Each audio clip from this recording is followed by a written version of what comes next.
Rakyat juga membandingkan kehidupan mereka dulu dengan sekarang, betul? Intinya apa? Rakyat merindukan siapa? SBY dan kepemimpinan dari partai. Di era saya juga kita bangun besar-besaran. Satu butuh 5 tahun bangun satu aja enggak. Saya kadang-kadang juga speechless juga mau mengatakannya. Tapi artinya kenapa sih kita tidak kemudian oke, terima kasih setelah dibangun 70%, 80% sehingga kami tinggal 10% lagi gunting pita. Terima kasih Demokrat, terima kasih Pak SBY. Why not seperti itu? Setahun gunting pita kira-kira masuk akal nggak? Tetapi jangan mengatakan ini kehebatan kita 1 tahun gunting pita. Ngomong aja. Yang paling penting ada penyelamatan aset negara. Kuncinya di situ. Di era saya, Demokrat bersama SBY. Kisah korupsi terbesar di Indonesia kembali mencuat. Hambalang yang gadang-gadang jadi pusat integrasi olahraga nasional kini bentuknya seperti rumah gajah.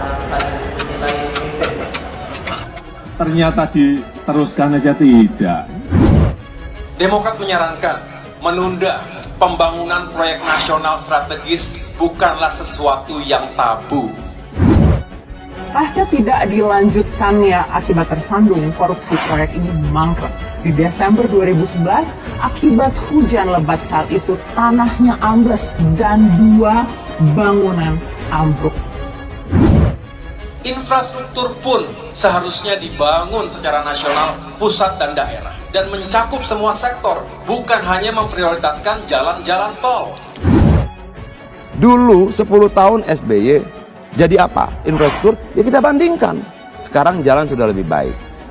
Per 1 detik, Presiden Jokowi membangun 1,5 meter jalan di kali lebar. Itu luar biasa. Alasan dan waktu untuk menaikkan harga BBM juga harus tepat. Jadi zaman SBY itu kan secara persentase dia naik 259% BBM selama 10 tahun. Di zaman Presiden Jokowi cuma naik 54% sampai kemarin. Secara persentase jauh lebih tinggi di zaman SBY dibandingkan zaman Jokowi. Secara angka juga jauh lebih tinggi. Bahwa kenaikan BBM di periode SBY jauh lebih tinggi secara persentase dan secara angka dibandingkan Presiden Jokowi. BLT, produk kebijakan Presiden SBY yang dulu ditentang oleh sebagian kalangan, justru sekarang ditiru dan terbukti menjadi penyangga utama daya beli masyarakat.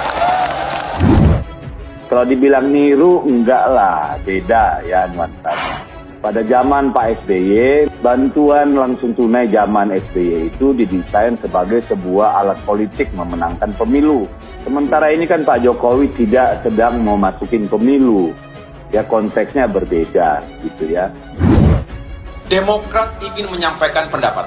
Rakyat yang saya temui di kota-kota, di bandara, di restoran, di tempat fitness, Saya nggak bayangin ya gimana konsepnya belusukan di tempat fitness. Ini belusukan model apa ini? Saya orang lagi fitness. Bagaimana pendapat Bapak perekonomian hari ini?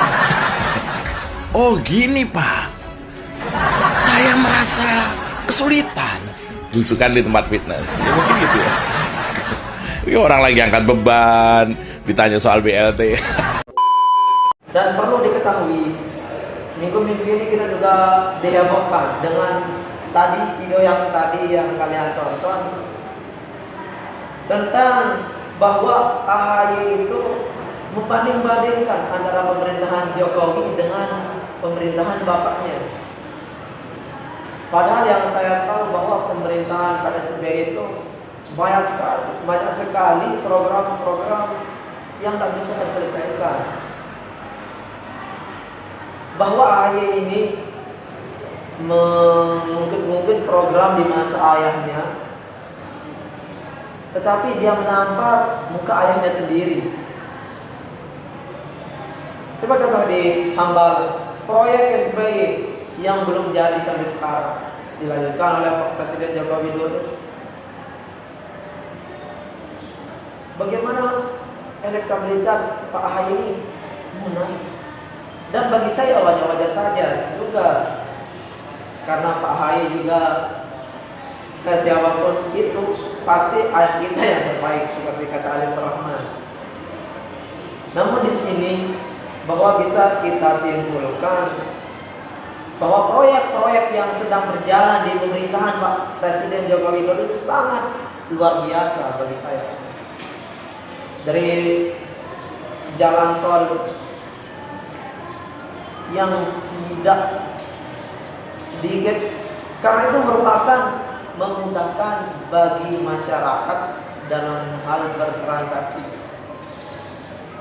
Dan kita akan menyongsong bahwa Indonesia akan menjadi negara maju. Dan hal itu wajib diambil oleh Pak Presiden Jokowi.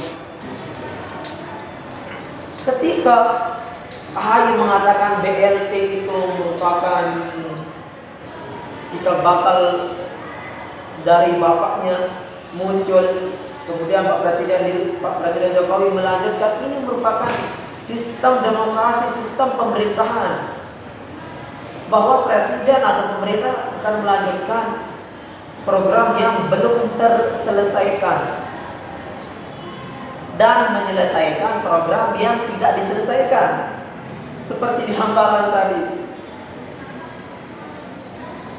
Dan Pak SBY juga tidak salah. Kenapa? Karena setan itu juga butuh rumah untuk ditinggal-tinggali. Para setan di sana.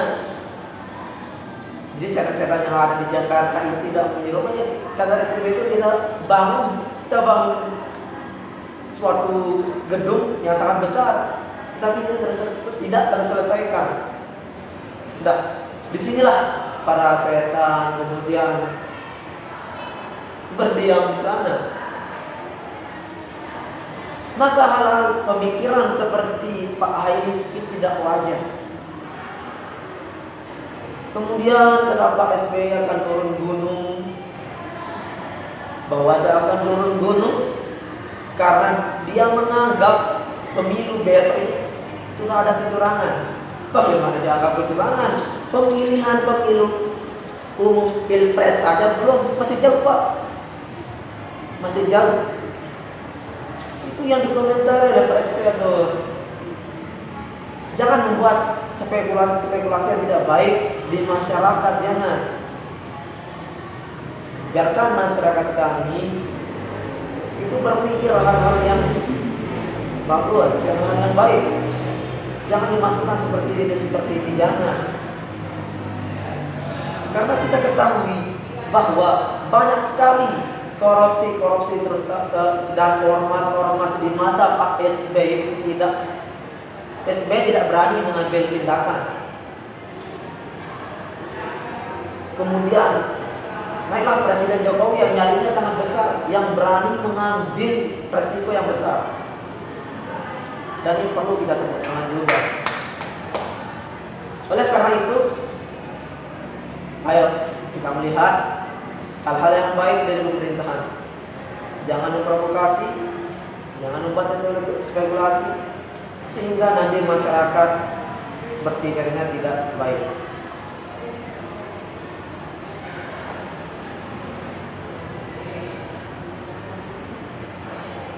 Mungkin saya pikir hanya ini, begitulah pura-pura.